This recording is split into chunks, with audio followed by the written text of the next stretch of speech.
દિવાળીના તહેવારોની ઉજવણી હવે ચાલુ થઈ ગઈ છે. જ્યાં જુઓ ત્યાં નાના નાના બાળકો ફટાકડા ફોડતા જોવા મળે, તો પરિવારો એક સાથે મળીને આ ઉત્સવોની સેલિબ્રેશનમાં જોવા મળે. પણ એ પહેલગામમાં થયેલો આતંકી હુમલો કે જેને આજે પણ આપણે ભૂલવા માટે તૈયાર નથી. એમાં હોમાઈ ગયેલા એ નિર્દોષ વ્યક્તિઓ કે જે અમુકે બાપ ગુમાવ્યા તો અમુકે પોતાનો પતિ ગુમાવ્યો છે.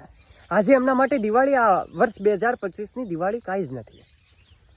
એ કાશ્મીરમાં થયેલા હુમલા બાદ અમદાવાદમાં બનેલી એ પ્લેન ક્રેશ દુર્ઘટના કે જેમાં અનેક લોકોએ પોતાના જીવ ખોયા છે, એમના માટે આજે દિવાળી નથી.